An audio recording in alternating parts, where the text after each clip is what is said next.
નમસ્તે વિદ્યાર્થી મિત્રો, આપણી ચેનલ પર તમામ વિષયોના અસાઇનમેન્ટ સોલ્યુશન મૂકવામાં આવશે। જો આપે ચેનલને સબસ્ક્રાઇબ ન કરી હોય તો હમણાં જ સબસ્ક્રાઇબ કરવા વિનંતી। પ્રશ્ન 1 અ નીચેના દરેક પ્રશ્નના ઉત્તર માટે આપેલા વિકલ્પોમાંથી સાચો વિકલ્પ શોધીને લખો। પાઠ 2 1 નાતનો મુખી કાગડીને ક્યાં લઈ ગયો? જવાબ ડી રાજા ગરુડના દરબારમાં। 2 હાથીની ધર્મની બહેન કોણ હતી? જવાબ બી કબૂતરી। પાઠ 3 1 વરસાદ પછી કોનું મધુર ગાન આપણને સંભળાય છે? જવાબ ડી નાના મોટા ઝરણાનું। 2 ચોમાસામાં આકાશમાં શું જોવાથી બાળકોનો હર્ષ સમાશે નહીં? જવાબ ઇન્દ્રધનુષ। પાઠ 4 1 જમીન પરના યંત્રો શેનો ઉપયોગ કરે છે જેથી જમીન નીચેનું જીવન સરળતાથી ચાલે છે? જવાબ ડી સૂર્યપ્રકાશ। 2 મંગળ ગ્રહવાસીઓ પાસે શાનું સામર્થ્ય છે? જવાબ સી યાન મંગળ ગ્રહ પર ઉતરી આવે તો તેને નકામું બનાવી દેવાનું। પાઠ 6 1 નીચેનામાંથી કઈ બાબત ઝવેરચંદ મેઘાણીના દેખાવ અંગે સાચી નથી? જવાબ બી નાની સરખી આંખો। 2 ઝવેરચંદ મેઘાણીની સૌથી વધુ પ્રસિદ્ધ રચના કઈ છે? જવાબ સી સૌરાષ્ટ્રની રસધાર। વિદ્યાર્થી મિત્રો, ચેનલને સબસ્ક્રાઇબ કરવા માટે કોઈ પણ પ્રકારનો ચાર્જ નથી।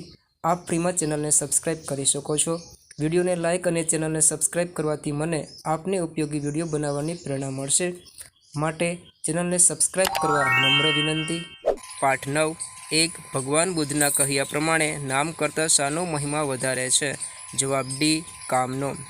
2 ભગવાન બુદ્ધના કહ્યા મુજબ કયું નામ હોવા છતાં વ્યક્તિ નિરક્ષર હોય છે? જવાબ એ વિદ્યાપતિ। પાઠ 10 1 હરકચંદ શેઠે કેમ કપાસિયાનો કોથળો ખરીદ્યો હતો? જવાબ ડી તેની ગાય વિયાવાની હોવાથી।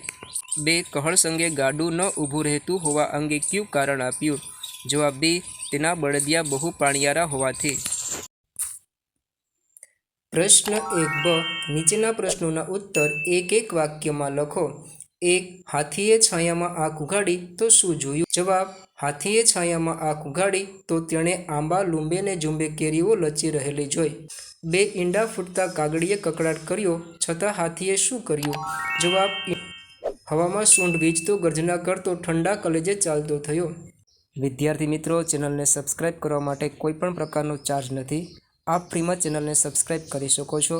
વિડીયોને લાઇક અને ચેનલને સબસ્ક્રાઇબ કરવાથી મને આપને ઉપયોગી વિડીયો બનાવવાની પ્રેરણા મળશે, માટે ચેનલને સબસ્ક્રાઇબ કરવા નમ્ર વિનંતી।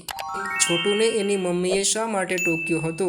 જવાબ છોટુ ભોયરામાં જવાના વિકટ રસ્તે જતો હતો તેથી તેની મમ્મીએ ટોક્યો હતો। 2 ટીવીના પડદા પર દેખાતા ટપકા અંગે મોવડીને શ્રી દ્રઢ શંકા છે? જવાબ ટીવીના પડદા પર દેખાતા ટપકા અંગે મોવડીને દ્રઢ શંકા છે કે તે અવકાશયાન જ છે।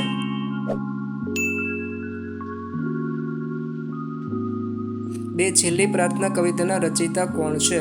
જવાબ છેલ્લી પ્રાર્થના કવિતાના રચયિતા ઝવેરચંદ મેઘાણી છે। 1 સરઘસમાં કશીય ગડબડ નહીં થાય તેની જવાબદારી કોણ લે છે? જવાબ સરઘસમાં કશીય ગડબડ નહીં થાય તેની જવાબદારી ટોમી કૂતરો લે છે। 2 ટોમી કૂતરાને મતે કોની વાત બધા માને? જવાબ ટોમી કૂતરાના મતે કરવા જેવું કામ માથે લેનાર આગેવાનની બધા વાત માને। 3 બધા માણસોને શું જોઈને લડતા શરમ આવે છે?